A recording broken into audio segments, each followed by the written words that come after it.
Great. So let's begin. Welcome and thank you for joining us. Tonight, our host, we are sharing with you a proposed master plan renovation for our golf course. The pandemic gave the golf industry the push that it needed to reverse the decline in on-course participation. Over the last few years, we've seen the decline, over the last 10 years, decline of on-course participation because of Topgolf pretty much.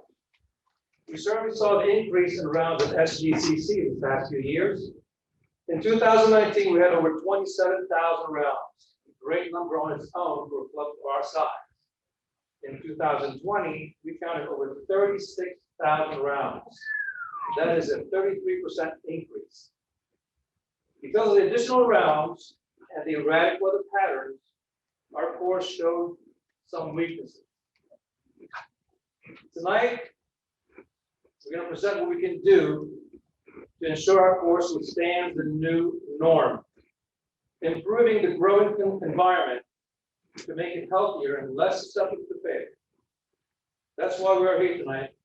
We engaged McDonald Design Group, a very reputable firm, to help us establish a long-term plan for our course.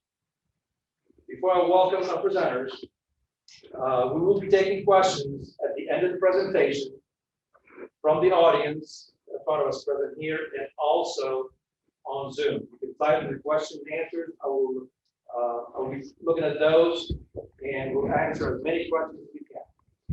With that said, please welcome Len Wheeler and Joel White.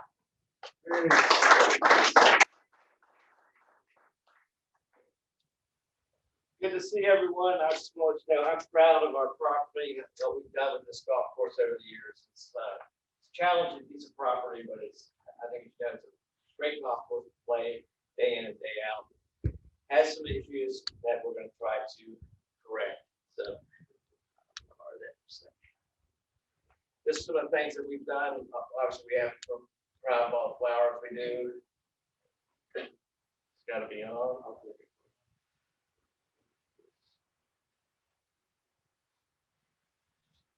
Okay. Go back. 18. Beautiful. Nice definition. We never had that before we did our renovation. All the wildflowers. We did have Audubon in this week, and that's pretty. We're getting recertified for the Audubon Sanctuary.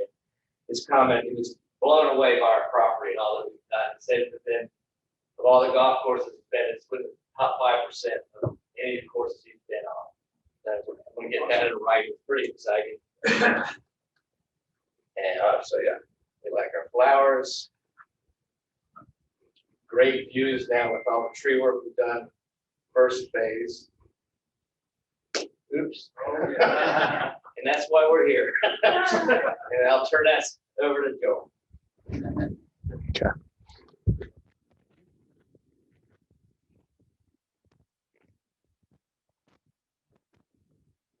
Thanks, Lutz.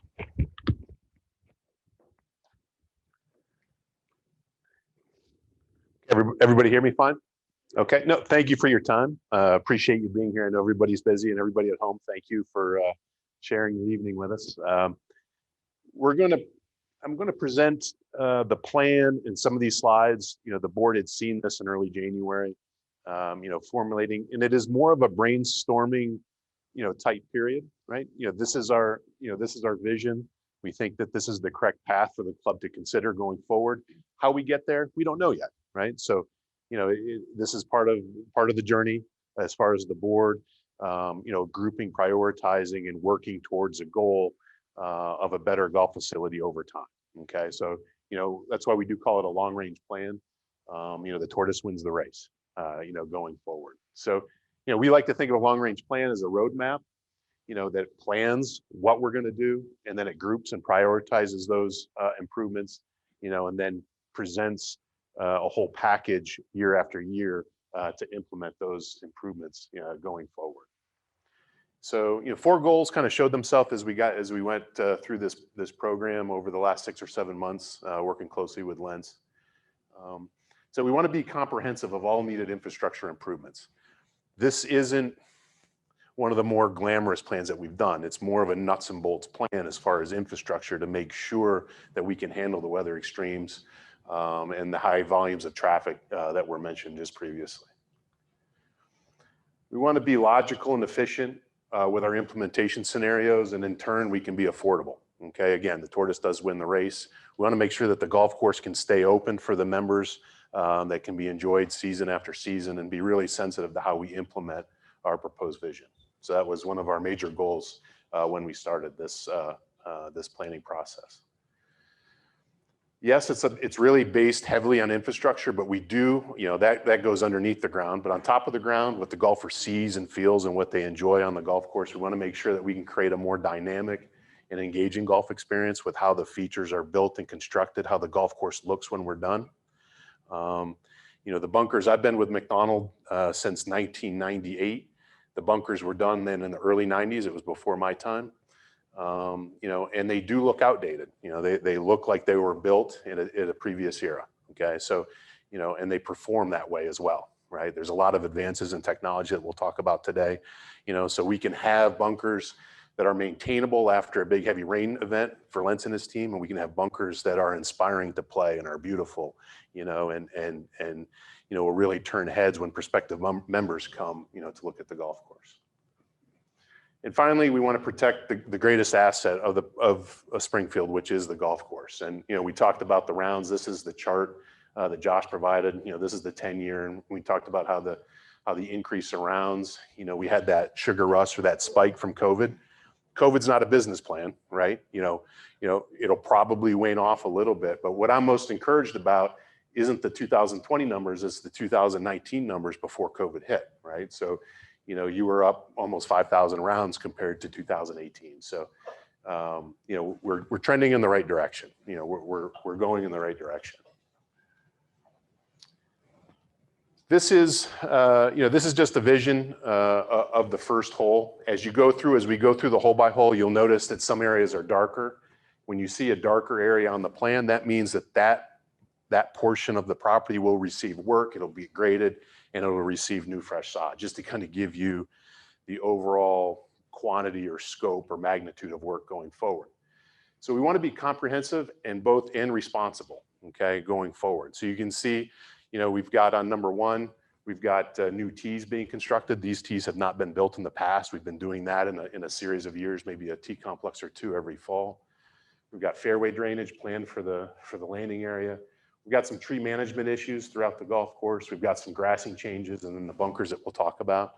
So, it's responsible in that it tackles the infrastructure issues that are remaining here on the first hole, but it's responsible also in that, we're not rebuilding the whole hole. We're not shifting. We're not turning it into a dogleg left or a dogleg right just for the sake of doing so. So we're being measured in what we do, but we're being comprehensive and responsible in the infrastructure when we implement this program. So it's all about infrastructure, okay?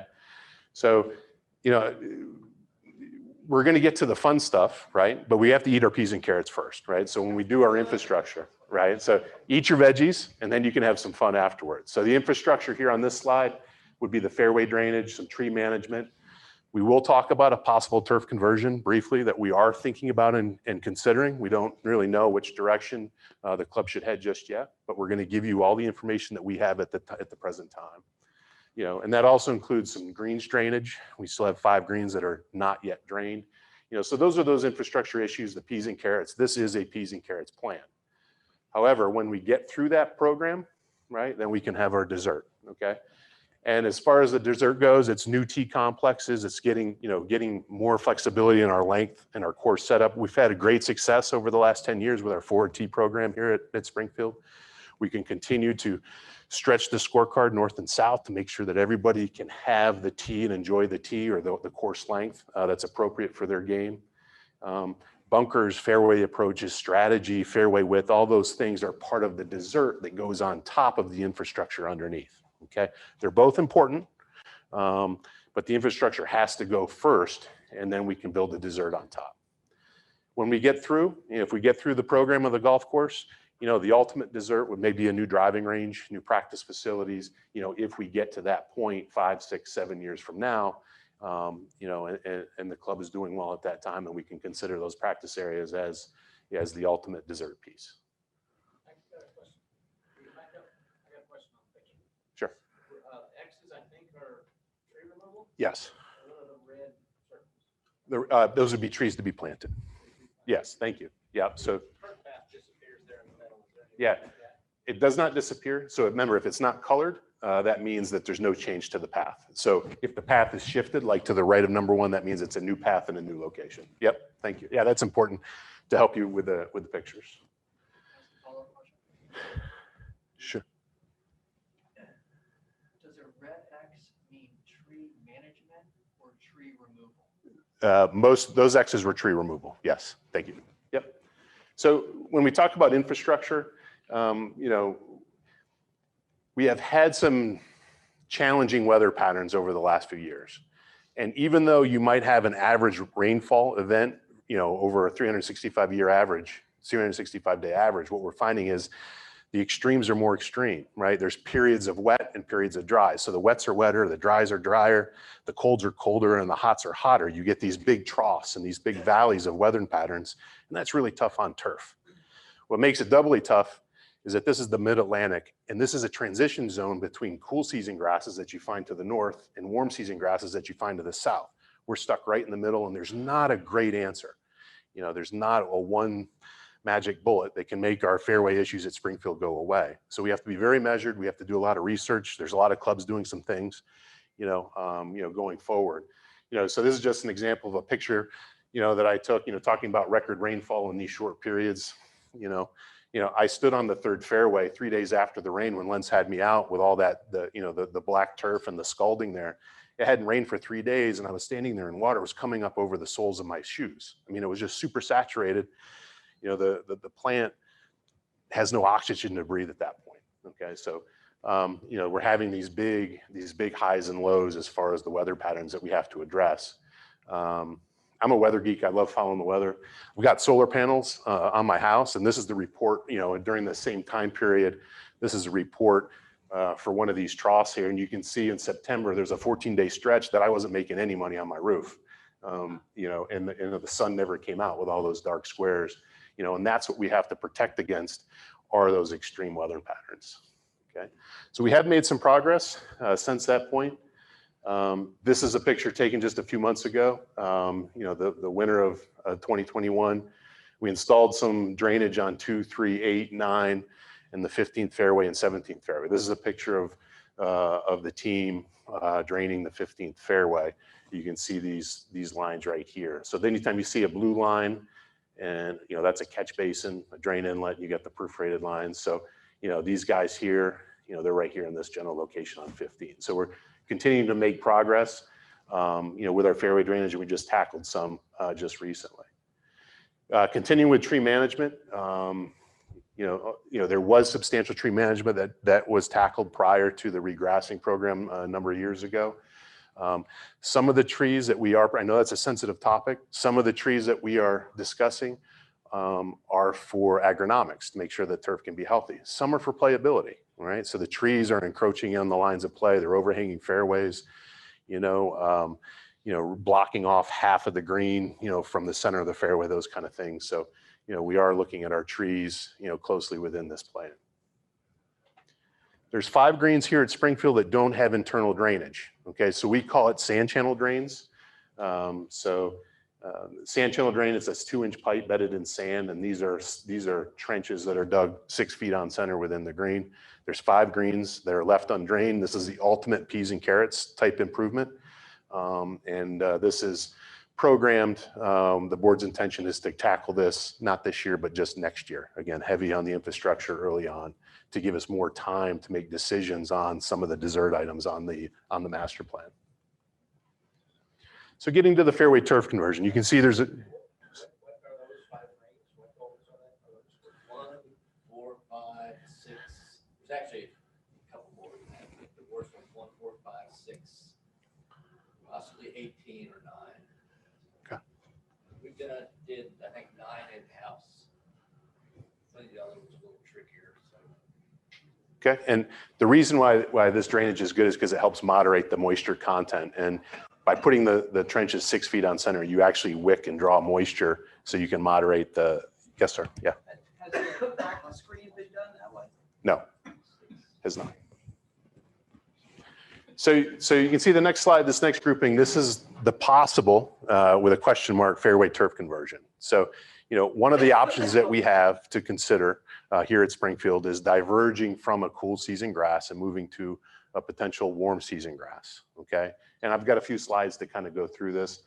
You will notice, we've got a time-lapse kind of series of pictures here, looking at the first hole, the 18th hole, the 10th hole, and the 17th approach. So this is 17 green right here to get you situated here with 18 here. So we just went through the Google Earth archives, and you'll notice, and you'll know during the winter, that the Bermuda grass is slowly overtaking the golf course, right? That's what it does. It's doing that everywhere in the mid-Atlantic. As we have these tough summers, the turf gets a little bit thinner, and the Bermuda grass takes advantage of that, and it fills the hole, right? It has no resistance for healthy, cool season grass. Okay, so you can see in 2002, this is in the winter time, so the grass would be dormant. You can just get a few hints of a little bit of warm season grass here, but not too much. 2011, okay, so we're 9 years later, we've got a little bit more Bermuda grass here, but again, the fairways are still, fairly clean. Jump 7 more years, this is 2018, and you notice you've got the Bermuda grass, that's taking over. Notice it's on the high side, the droughty side,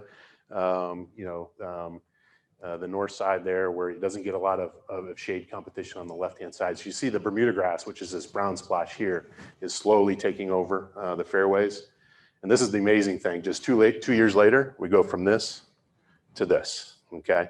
So, there's not a great solution for this with normal everyday cultural practices that Lentz and his team can tackle. So that's what we're up against, with this Bermuda grass encroachment.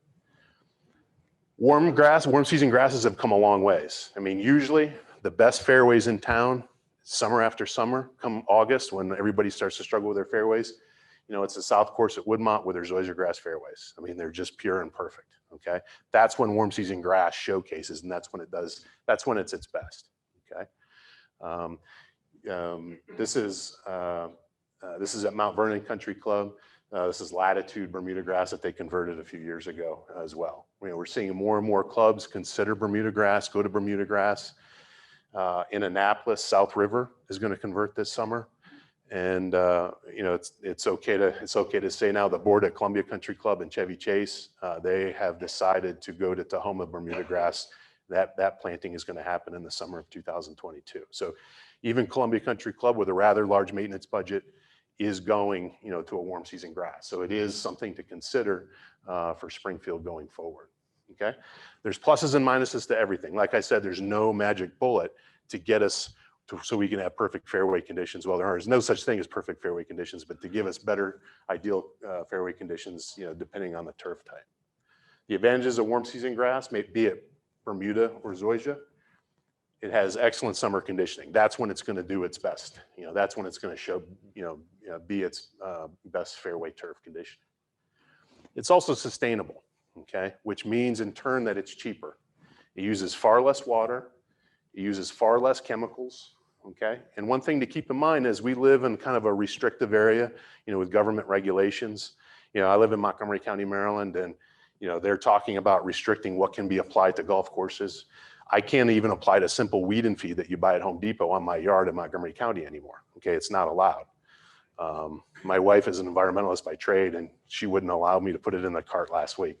So, those future restrictions from the government may be coming our way. So some clubs are trying to be proactive and considering warm season grass so they can do it on their schedule, rather than the government's. There's a lot of negatives though with warm season. It does go to sleep in the wintertime. It goes dormant, which means it turns brown. Okay, so that bothers some people. Some people it doesn't bother at all. As long as the lie is good in the winter, they're fine. Okay, so the winter dormancy is an issue.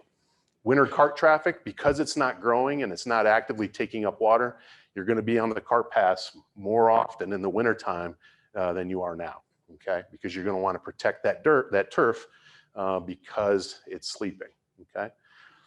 And finally, because it's a warm season grass, the problem with planting it is you can't, let's say you hole out on your last round on the turkey trot and then you put the clubs away and you come back in the spring. That's when we've done a lot of our renovations in the past. The warm season grass, we don't have that luxury. The warm season grass has to be planted in the heat of the summer, right during the golf season. Okay, so implementing it can be an issue. Okay, so you've got two possible turfs to pick from. One is zoysia grass. I would consider that the preferred version. The reason why everybody doesn't have zoysia grass is because it's expensive. Zoysia grass grows really, really slow. So another added advantage is you only got to mow the fairways once a week, right? So there's a labor savings there. Because it pushes and it moves so slow, it has to be sodded, right? Which makes it really expensive if you're going to do it over 30 acres. Okay, so zoysia has to be sodded, and it has to be sodded in the summertime. So that's a bummer. You know, that's a tick against zoysia grass. But it's a great surface, and it is more resistant to winter kill and loss due to ice damage and things in the wintertime than Bermuda grass would be. Bermuda grasses are improving. The new varieties, they have this iron cutter variety and this Tahoma variety, you know, what Columbia is going to use. They've come a long ways. They're denser. They give you better lies and a thicker turf when they go dormant in the wintertime. Bermuda grass is good is because it is less expensive to plant. Okay, you do not have to sod Bermuda grass because it's a weed. It grows really, really fast. What you do is you take the sod from the farm and you shred it up into these piles of just, you know, turf shards, and then it goes through this machine and it just plants it into the ground and it rolls it. Okay, it takes a little bit longer, right? It takes about 6 weeks from start to finish to grow in, because Lentz is going to have to throw a ton of water on this stuff to get it to push and turn, you know, into, you know, a viable fairway turf. But Bermuda grass, when we resurfaced and resodded the driving range tee a few years ago, right? It was 13 days, I think, from when we planted it to when we hit golf balls off of it. So that shows you how fast that Bermuda grass can establish, you know, and be usable and playable. Okay. So zoysia grass is great, but expensive because you have to sod it. Bermuda grass is improving as far as its density, its turf health, and its resistance to winter damage. But it is a lot cheaper to plant.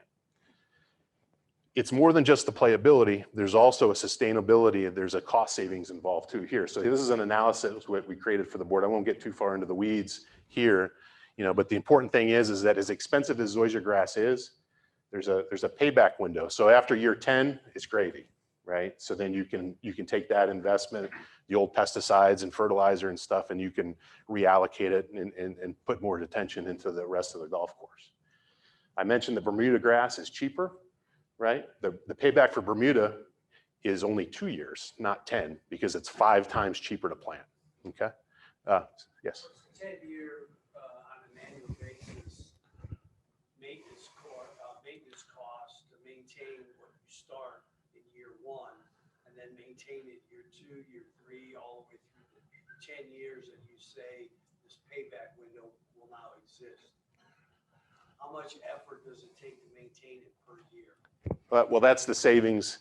So it's mowing frequency. So we're saying each year. Divide that by each year is Yeah. 24. But what about the maintenance, not just mowing? Yeah, We're talking about all the things that Yep. pesticides. Yep. So we're saying with this zoysia grass analysis that the maintenance budget, maybe not save, but could reallocate $91,000 worth of resources into other parts of the program per year. Yep. So the zoysia grass planting would be $918,000 because it's expensive and it's sod. So that's the 10-year payback because we're saving 90. Success rate of the 10-year program? The success rate? Yeah. You invested that kind of money, and then over 10 years, are you going to guarantee that you're going to have a fruitful course that's going to now at the 10-year peak go maintenance costs drop off dramatically? No, I wouldn't think that the Bermuda grass or the zoysia grass is a self-sustaining grass. It's not going to get old or tired over time. Yeah. So, yeah, go ahead. How are you preventing, if you went and did this, how are you preventing the either Bermuda or zoysia grass from impeding onto the greens? Oh, into the greens. So when we started with. Because I believe we are, as Steve can tell you, we're infinitely aware of how that happens at low speed, you know, when you say Bermuda fairway and big grass greens and try to prevent that. Right. Yeah, so the question is, so Bermuda, not zoysia, that's a very slow moving grass, but Bermuda grass is an aggressive grass that grows laterally, right? It spreads. Hello, can you hear me? I'm sorry. Yeah. So when we started with Bermuda grass conversions, remember the first one we did was Bretton Woods Recreation Center in Germantown. And we had done it a few times since. When we planted the Bermuda grass, we left it about 30 feet short of the greens because we were terrified that it was going to overtake the greens. We haven't seen it happen. We haven't seen it happen. And we found that the Bermuda grass fairways were so much easier to maintain than the cool season approaches. We went in a few years later and we took the Bermuda right to the green surface. When we do our chipping areas, we take the Bermuda right to the green surface. Working on a program at Talbot Country Club, and we saw every improvement out there with the green surrounds, the chipping area, the rough with Bermuda grass, and it hasn't moved into the greens. Your greens are healthy. Healthy turf resists that lateral movement, and your greens have been really thick and full. If your greens are struggling and they're thin and they're full of moss, the Bermuda grass will come in. But we haven't seen it with healthy greens. And on the regrassing thing, we're really looking to just cover this very briefly at the present time, because we're at least a year, probably 2 years away from having to make a decision about it. So, and part of that reason is because the board has already approved, and we're planning to do about $500,000 worth of drainage, tree removal, and preparation for any type of grass, the grass we have, or any other choice. So as we move further on and we get more feedback on the results of our infrastructure works, we plan to have a big discussion about if we were to regrass or why we wouldn't regrass, and that would probably be done with with one of the two agronomists we consult with, so we get more deeply into that. Yep. So. Yep. Yep. But the important thing is that whatever infrastructure we've got planned for the fairways is great for no matter what grass we go, or if we just stay the course with the cool season turf.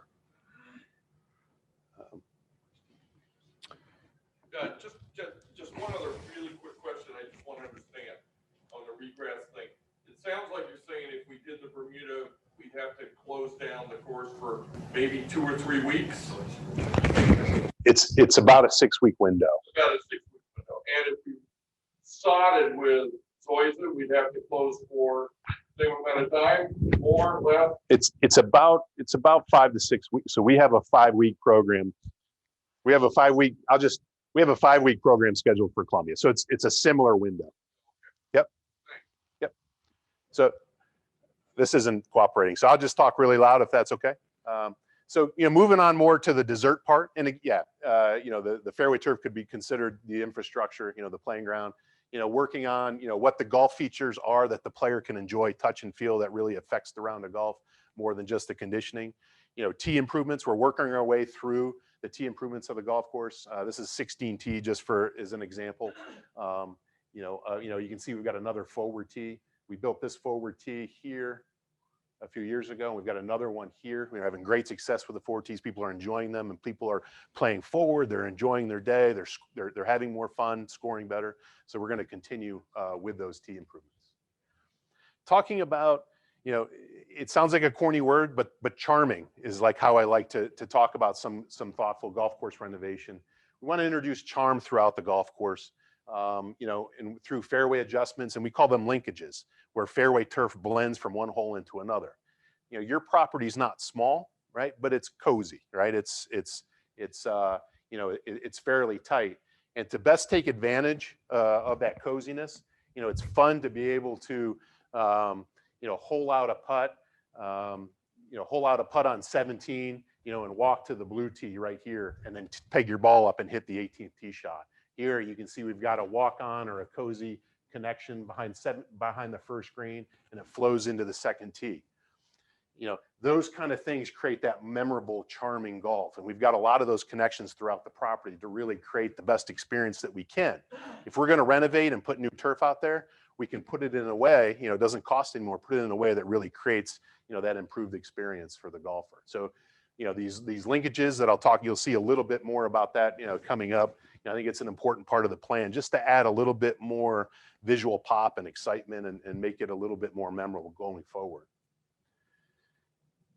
The bunkers dovetail with that grassing pattern, okay? So we really want to, create this character-driven golf through a bunker renovation. So I said, that these bunkers were probably built in the early 90s.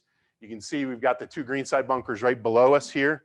When I talked to the board, from Back to the Future, I call them the flux capacitor bunkers, from the DeLorean. But notice how they're both at like 4 o'clock and 7 o'clock. They have the same shape. They look like they were built by a dozer because they were, right?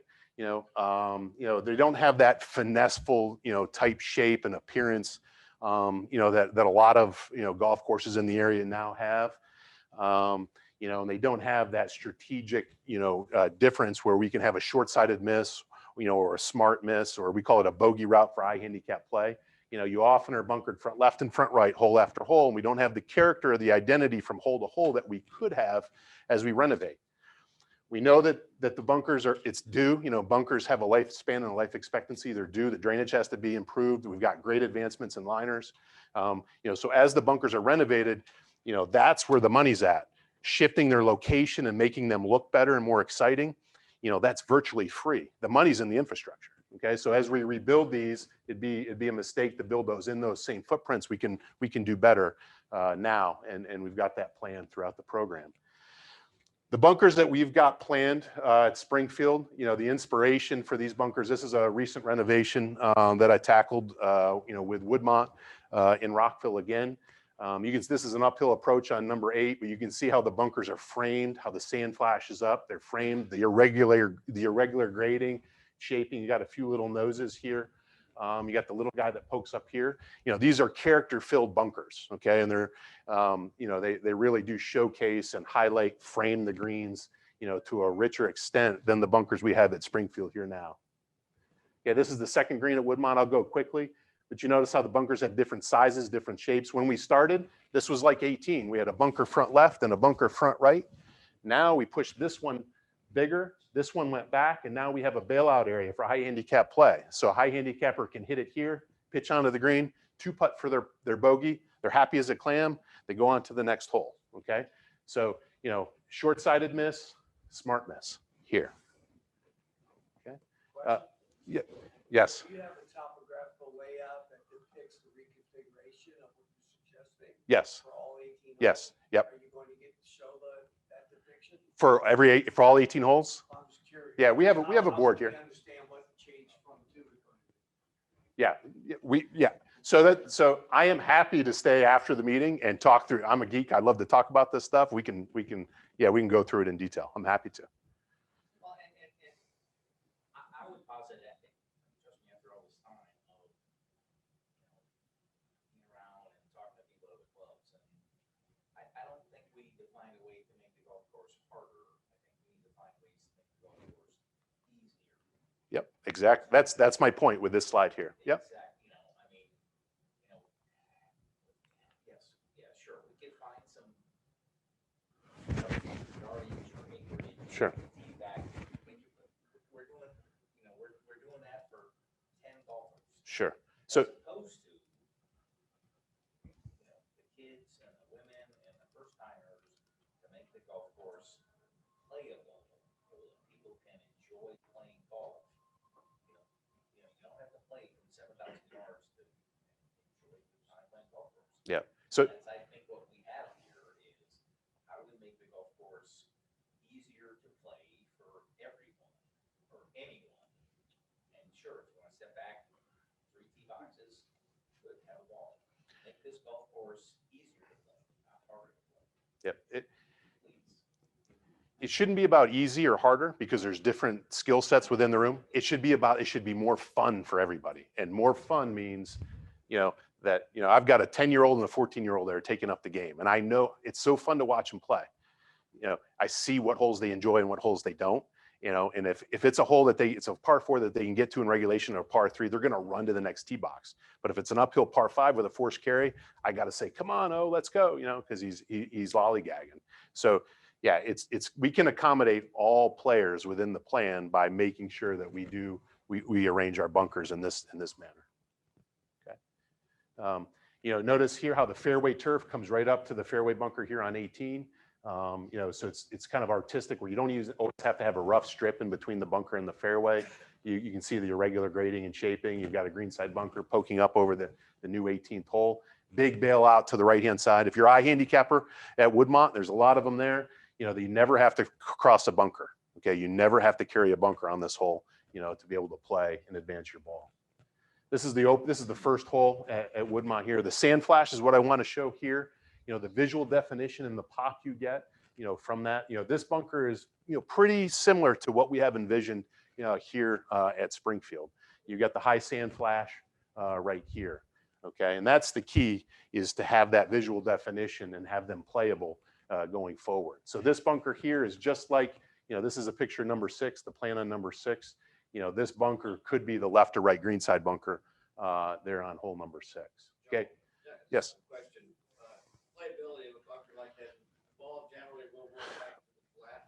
It does. We are blessed in this area to be able to have good bunker sands, right? That the ball can hit and release down. And that's another benefit of this liner, is that we can moderate the moisture content of the sand to make sure that it stays firm and the ball releases down to the floor.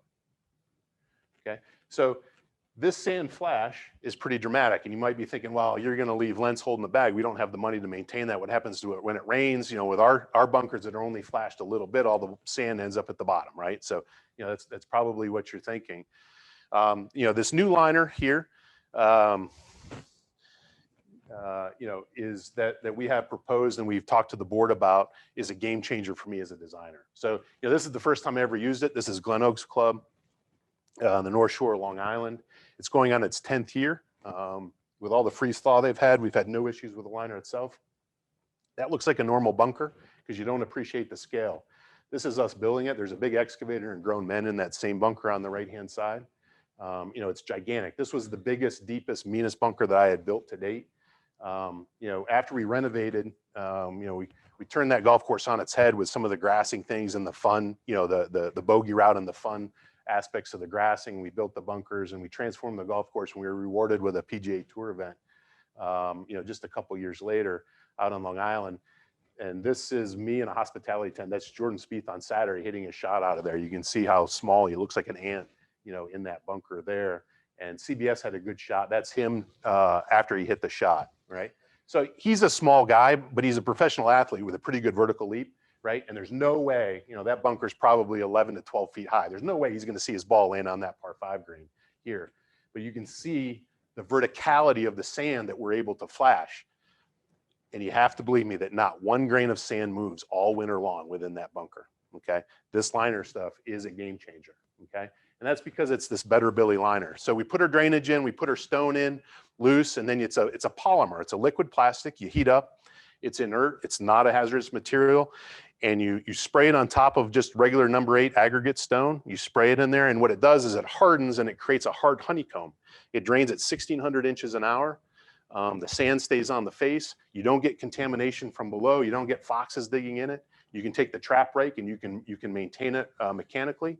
It is a game changer. So, you know, this is the product that we used at Glen Oaks. We used it at Woodmont. We used it at Bethesda during the recent renovation. We use it at Columbia. We use it at Congressional.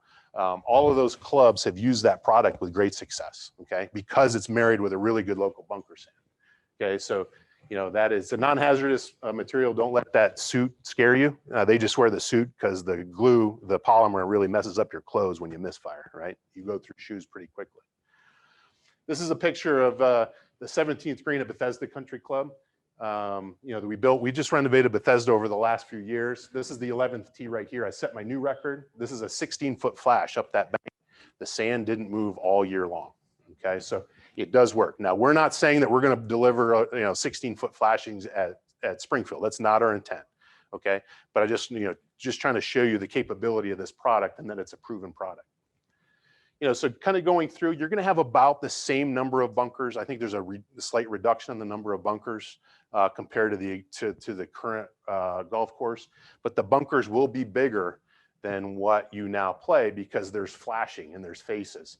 So now the ball hits grass and it trickles into the bunker. You're still going to collect the same number of golf balls. It's just that the grass on the bank is going to be sand. That's important because the more sand you have, the quicker that you can introduce the water into the drainage system, and then that'll prevent or eliminate the washouts during a storm. Okay, so you can kind of see, here, you're here on 16. There's a bunker removal on the right-hand side, so there's your smart miss. You can pitch onto your 2-putt, but this bunker will be deeper and a little bit meaner. But if you're in it, shame on you because we gave you the right side. Okay, so it's a thinking person's golf course. Short-sighted miss, smart miss, those kind of things. Okay, so and as you notice too, we've got a fairway tie-in. So you putt out and you can walk across short grass to the 17th tee, the same 11 to 12. You can see we've got a deep bunker here on the right side of 13, right here, but we've got a fairway runoff bailout area and it runs right into the forward tee there on 14.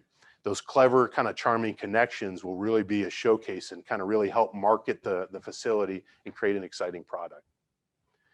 So moving on from bunkers, again, at the end, if the club desires, we've got practice facility plans and improvements for the practice grounds, the driving range. Golf, like it or not, is becoming a game of practice. As we have time restrictions and constraints, just living our daily lives. So that's the overall scope of the plan, kind of quickly. What we have talked about with the board and what the board has committed to as far as our phase 1, which would be this year, 2021. Okay, it's our P's and carrots. So we're going to have fairway drainage planned for the first hole, fairway drainage and the approach on 7, both the front and the back of the green. We have fairway drainage planned on hole number 10 in the belly of the fairway on number 10, and more P's and carrots on the 18th hole. So we've got 4 moderately sized fairway drainage programs to tackle. Okay. Then we are planning on renovating the 2 fairway bunkers on the 15th hole. Okay. The purpose of this is to let the Better Billy do its stuff and show you what it can do. Okay. When we did the Better Billy, at Westwood was one of the first ones in town that we did Better Billy in. And, it only took a few pictures. We renovated three of the holes and let it sit for a year. And they had a big rainstorm and they just took a side-by-side picture of Better Billy, no Better Billy, and it did all the talking for us. Okay. So, renovate these 2 fairway bunkers in place on 15. But the big thrust for 2021 is to renovate, the 5th hole. The 5th hole is probably the hardest growing environment on the golf course, if not the county, right? It's very tough. It's low, it's shady, and that's bad for, it's shady here, and that creates shade issues, of course, but it also makes the air stagnant. So you don't have good airflow right here. Also, you've got a wet area here where you've got some groundwater issues here on the right-hand side of the hole. So what we're planning on is to build 2 more bunkers. So the 2020 would include 4 Better Billy bunkers, 2 on 15, rebuild the greenside bunker in place. And then we're actually looking at taking the fairway bunker on the left and moving it to the right. The yellow line here is the existing fairway turf. We're looking at taking the fairway and shifting it away. There's too much, the deck's stacked against us too hard here on the right-hand side. So let's retreat, right? So if we retreat, we get better air circulation, we get less shade damage, and we're moving the hole to the higher ground where we have better surface drainage, okay? So that is, that's, I think, going to be a winning formula for success into this chronically difficult area for Lentz and his team. The other big thing that we're planning is to, here's the cart path. So this is a cart path that's unrenovated. This is the cart path that's renovated. We're going to sculpt the left-hand side. We're going to sculpt the left-hand side, put a new cart path in with a curb. You've got the big hill that comes down from 6. So the whole world drains towards the 5th hole. So we're going to renovate the cart path, grade it in a way and put a curb in, and then we're going to have drain inlets in the cart path. So the cart path is going to act like a curb and gutter. It's going to collect all the water on the high side, get it into a pipe, get it underneath the fairway before it crosses the fairway and gives Lentz more headaches going forward. So that's all part of the 2021 project, which would be this fall. 4 holes worth of drainage, and then the fairway bunkers on 15, and a more elaborate project here on the 5th hole.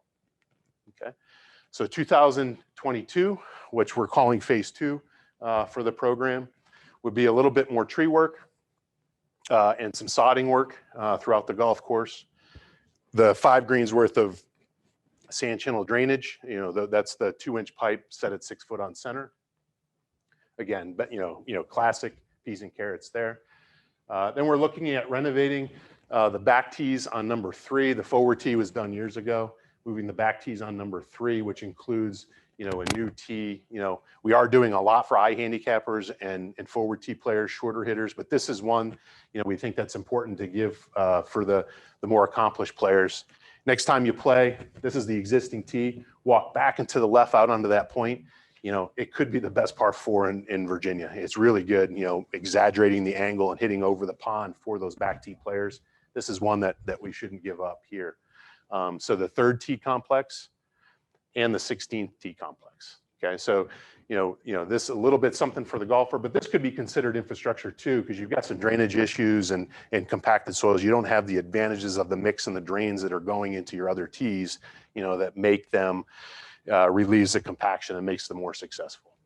Okay, so the possible implementation of the whole plan going forward, we don't have those answers yet. So we know, the board, knows the direction of phase 1 and phase 2 through 2022.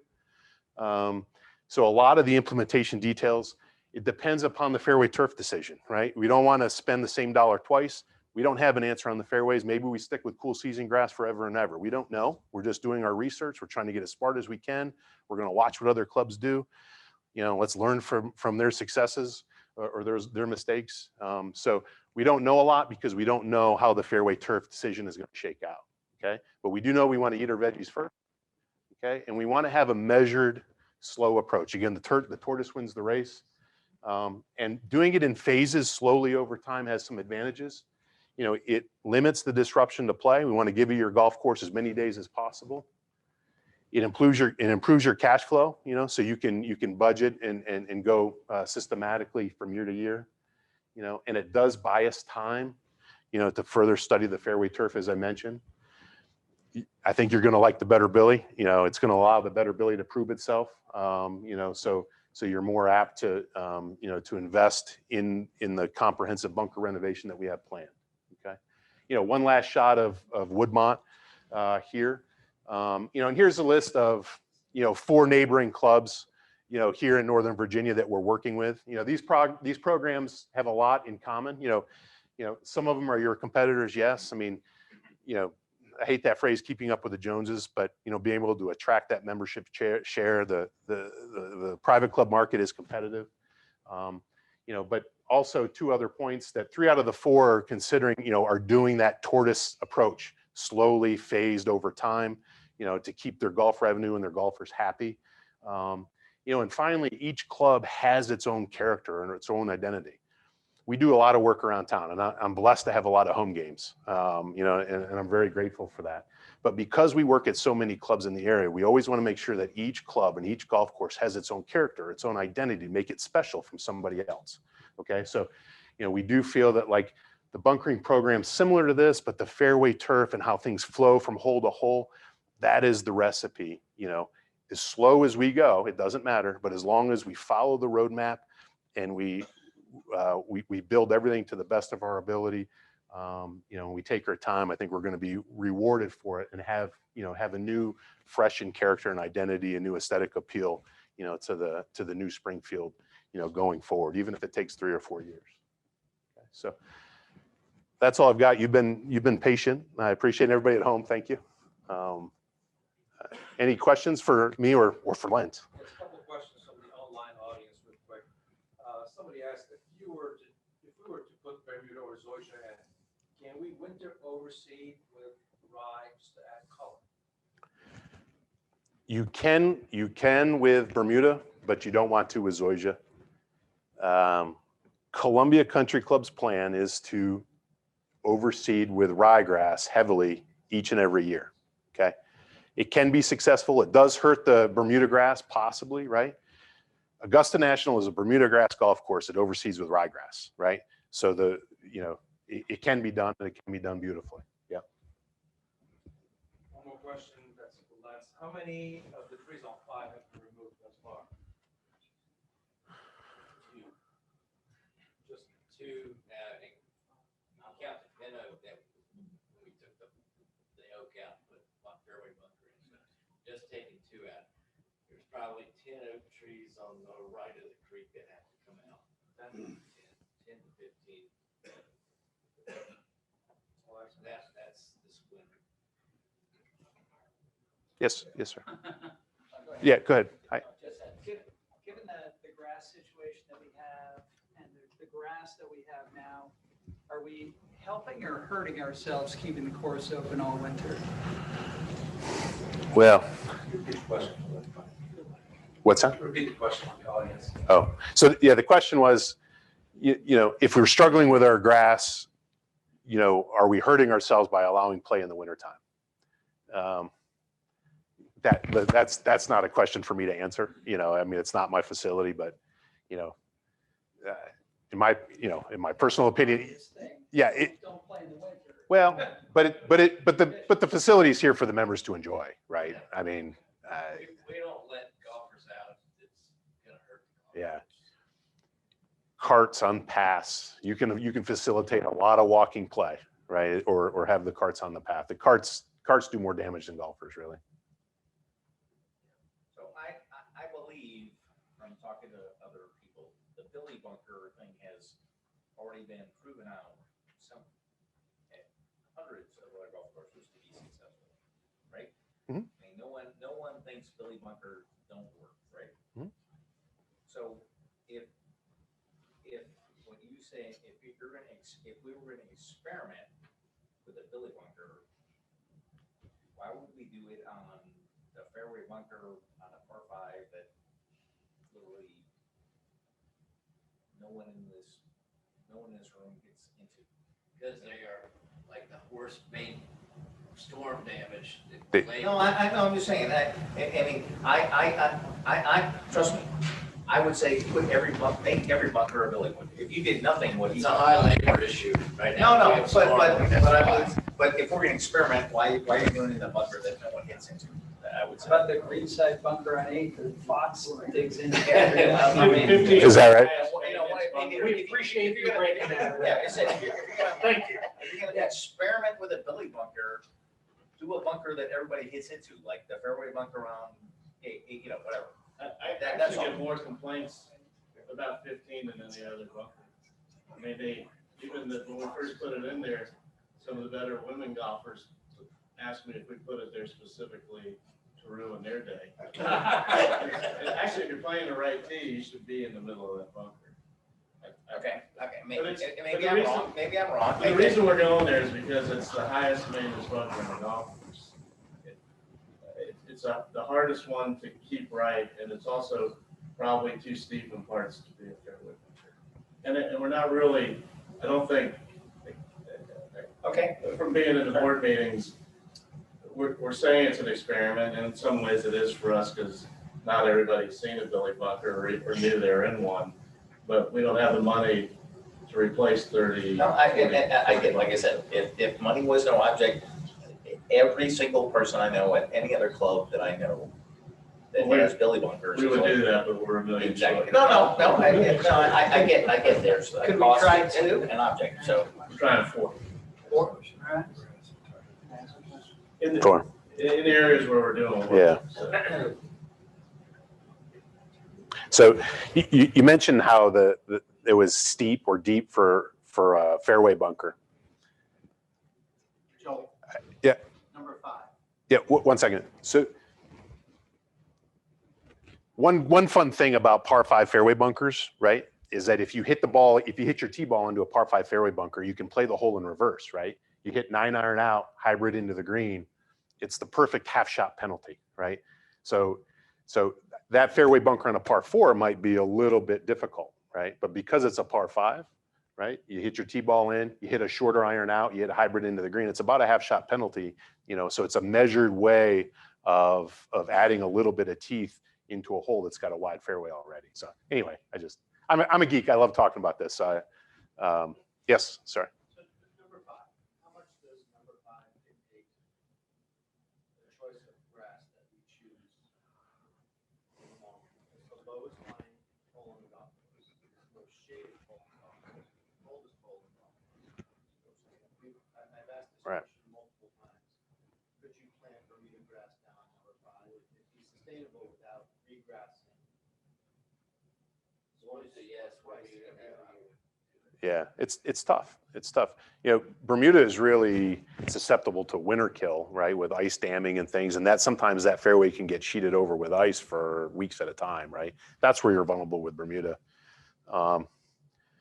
Hobbit's Glen in Columbia, Maryland, that the Columbia Association runs. That was the first club, you know, one of the first clubs to convert to Bermuda grass, and they did it.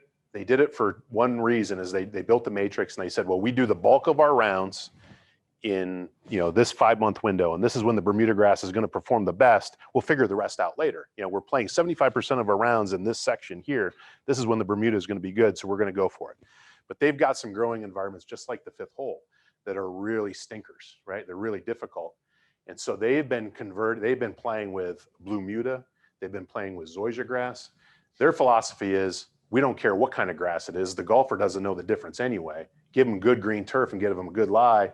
Not every hole has to be the same. Now that makes it hard on the maintenance program, but the golfers are seeing the result of a hybrid approach being specific to the growing environment. So it's not answering your question, but it's kind of, you know, you got to customize, you know. Yes, sir. I got a follow-on question, John. So we have basically two types of grass here, right? We have what we're talking about, what we're trying to replace is either Bermuda or zoysia. Well, right now, we're overpopulated with Bermuda, is that correct? We have a driving range that is Bermuda. Me being a farm boy and a weather guy by profession, I know what the prevailing winds do to spread the Bermuda.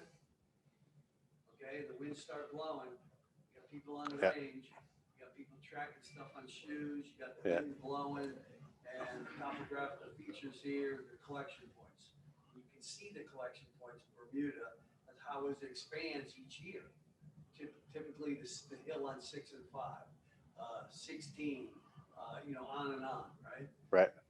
What do you, if somebody was to choose zoysia, what do you got to do to eradicate Bermuda, and at what cost? You want to take that? Because that means the range has to I'm be not, done. I'm actually not real sure what the chemical is, but you can keep the Bermuda out of zoysia. You can't keep the common Bermuda out of Bermuda. Yeah, that's the hard thing. There's a catch almost everything, but apparently there is a way to keep the common Bermuda from encroaching into zoysia grass. And I mean, trust me, I understand the limitations of the geographical location of this area. Yeah. And the soil composition. I get it. Yeah. You know, I take care of my own lawn, and I have my own problems in my own house, and I appreciate what Lens does to keep this golf course in place. But if we're going to try and reconfigure this golf course to a specific type of grass, don't we have to look at the future costs of maintaining whatever that grass type is going to be for these out years? Yes, and yes, and we have. Just stick a gun in my mouth, and we're always going to have to pay this exorbitant fee to keep the invasive type of grass. Right. out of here. Right. Yeah. Yeah. It's, yeah. And It's a dilemma. yeah, it is.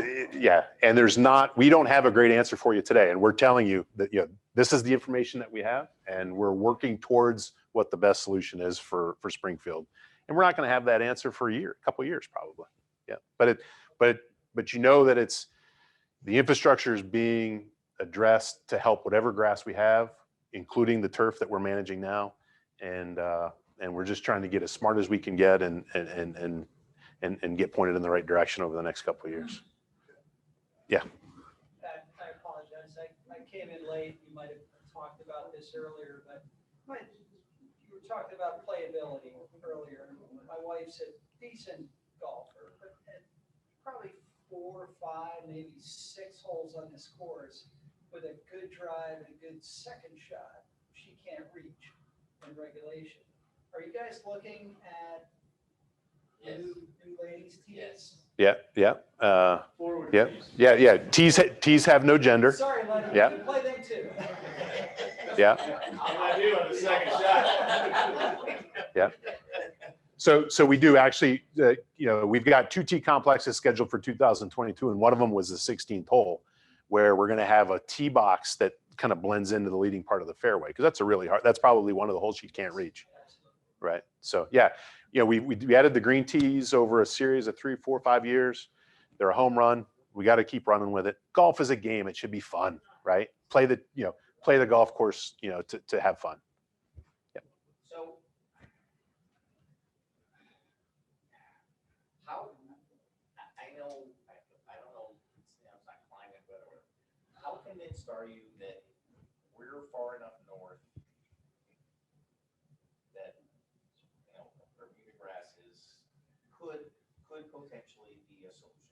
Like, I mean, you know, half the club, you know, there's a handful of clubs around here tried it and quit a couple of years ago. Now, again, I know it's been, I've been in Manor Country Club did it and went out.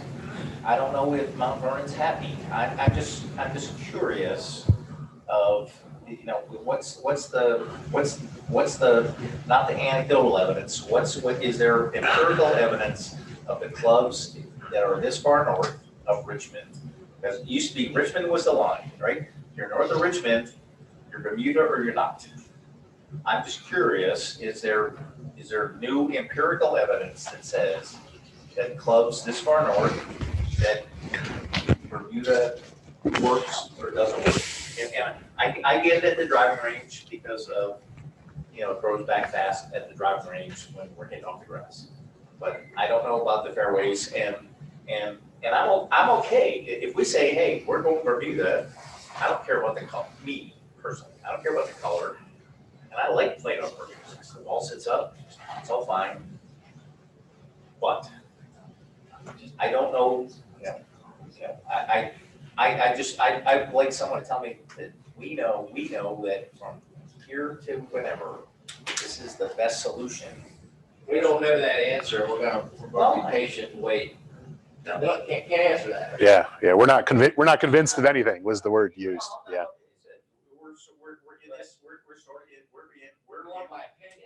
You're in this middle zone of the weather, right?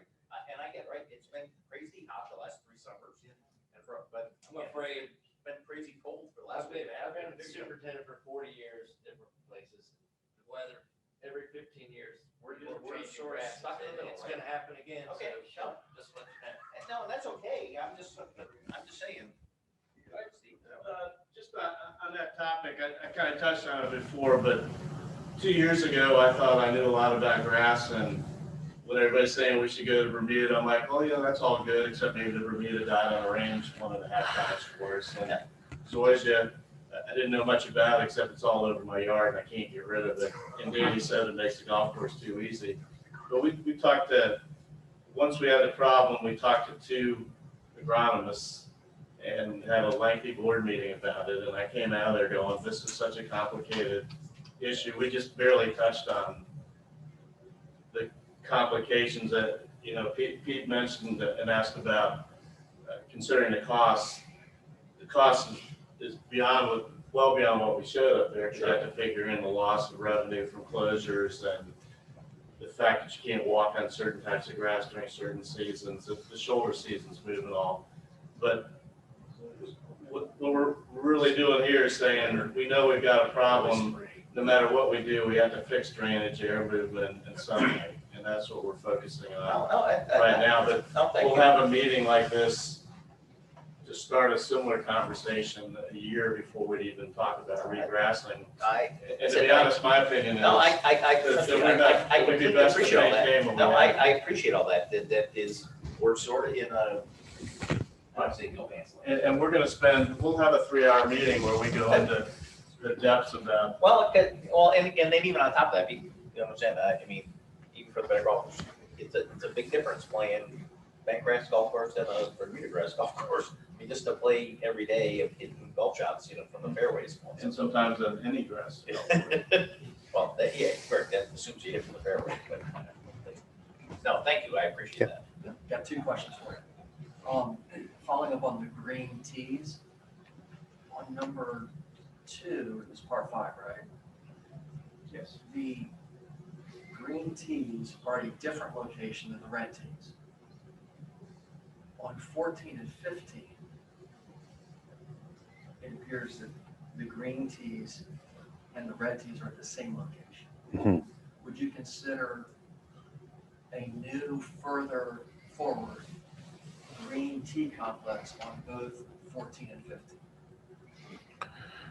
We don't have that on the plan now. Part of the issues too is that, the holes, their USJ has recommended length requirements for, for par 4, par 5. So sometimes you're kind of limited, you're limited by that factor. But yeah, there's a handful of holes where they get shortened. Those two are not ones that have that as part of the program.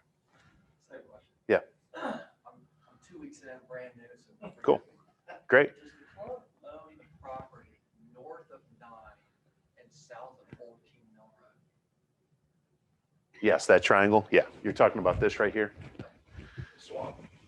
The swamp. Yeah. Yes. Square footage of the swamp greater than the current yard keeping complex. whatever that's- Oh, the maintenance shop? Those blue boxes behind 12. Maintenance shop. Yeah, the maintenance. Here. It's about the same. Okay. And could the maintenance shop be moved to the swamp? That's an interesting idea. And if so, Wow. if so, Start from scratch. What would you do, Rick? What do you want to do? No, I know. so if Start from scratch. if that's an option. There's Where a am I gonna 10 walk foot- my dog then?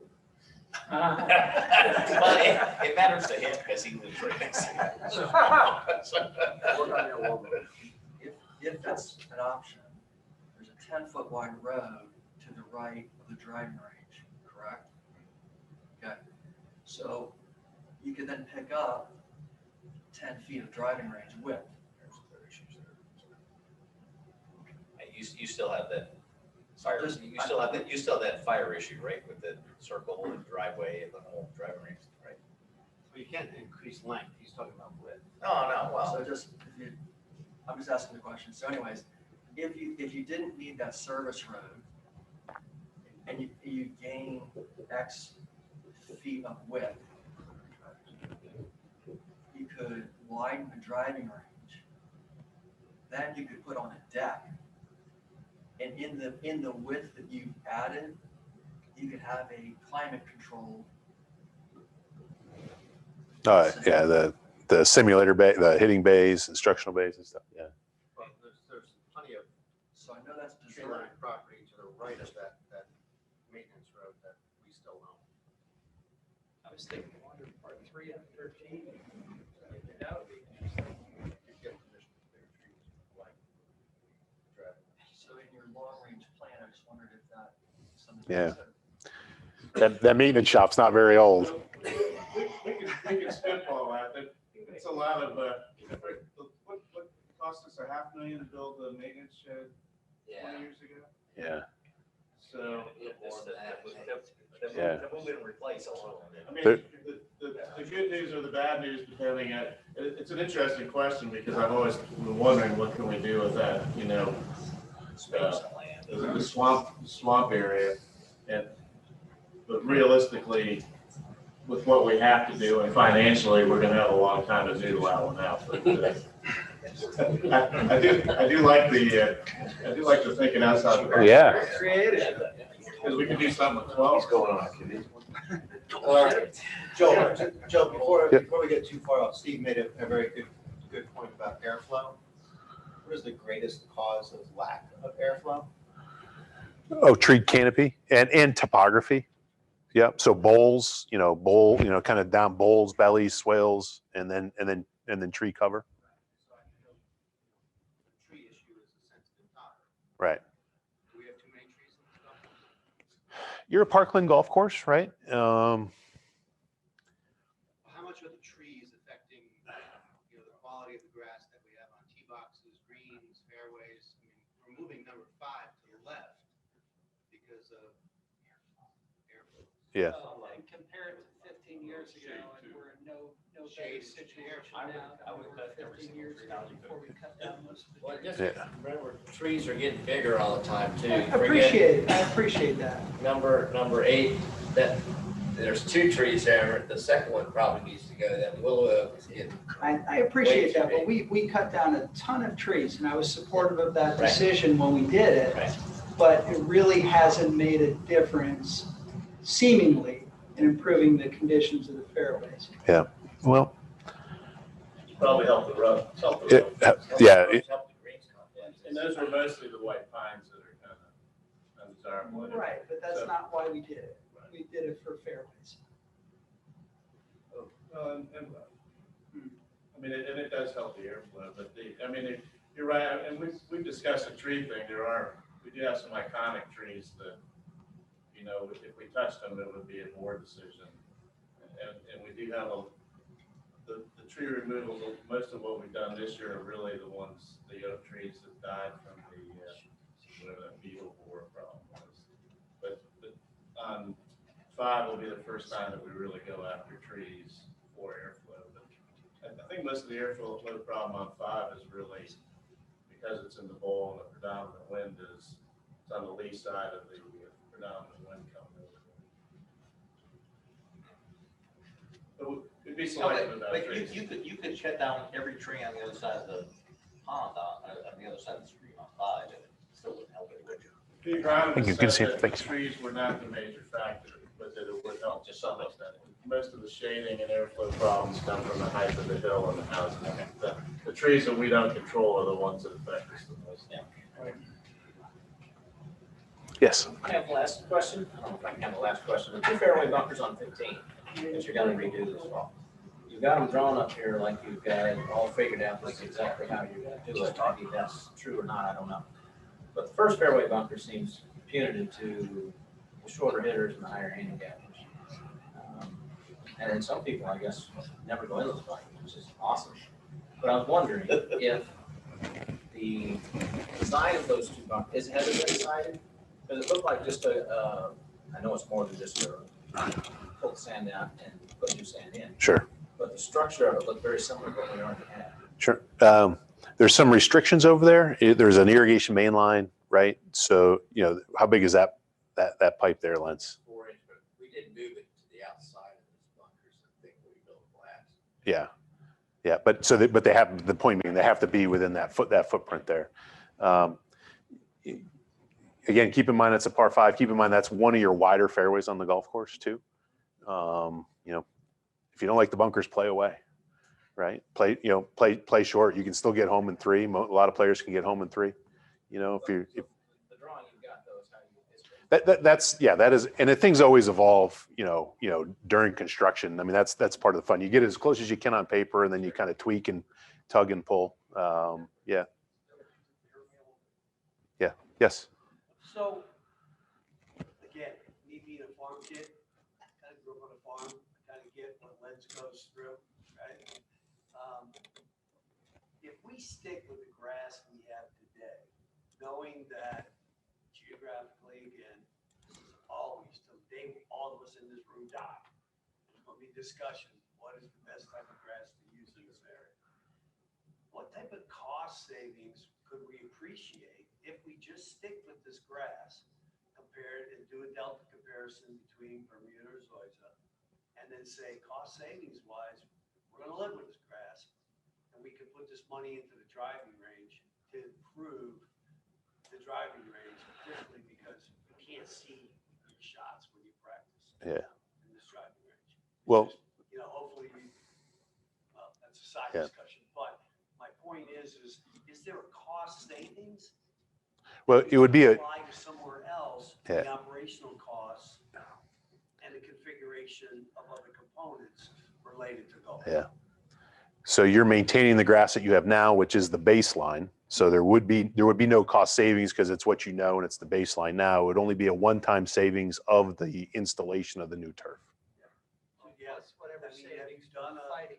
delta comparison, to look at numbers to say, here's what this all looks like? I mean, to me, this is great, but it's gonna be the cost and the numbers that people are able Uh-huh. to legitimize to say, well, let's go ahead and say, we agree, we should do this because these are the Yeah. costs. Well, I think we had on there, Zoysia grass would be 930,000. Bermuda grass would be about 150,000. Future costs to maintain this versus whatever future enhancements are going to be or could be.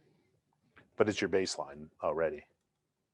So, So Yeah. the, I don't know if I really. We're gonna- was getting grass from the baseline, but okay. Pete, when we spent 3 hours talking about regrassing in a board meeting and 3 hours walking with an agronomist. Yeah. And this meeting tonight is more about starting the conversation than providing the answer. So Okay. when we're talking about regrassing and why you may or may not want to do it, Okay. part of it is And that's a complete good financial clarification for analysis, me, including the Steve. loss of restaurant revenue, the loss of cart revenue, the downtime, the amount of the loss of access to the golf course, try to quantify the lack of people out being forced to walk for 2 or 3 months for different things. So the analysis you're talking about are the basic part of the decision about regrassing. And to be honest, after hearing all this stuff, I'm really a firm believer in if we can make the grass we have better, then we're better off, as you're hinting at. But, you know, we're not there, and we won't be able to answer that environmental question necessarily either. It's really just giving yourself the best chance. We'll also be further informed by how well the drainage helps the next, and tree removal and Sure. helps the next 2 Yeah. years.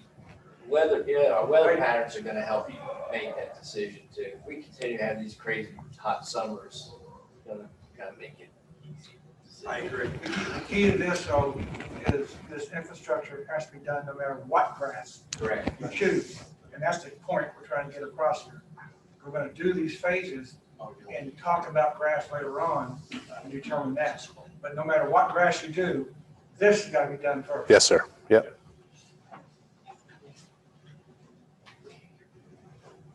Okay. We good? Thanks, everybody. All right. Thanks, Jeff.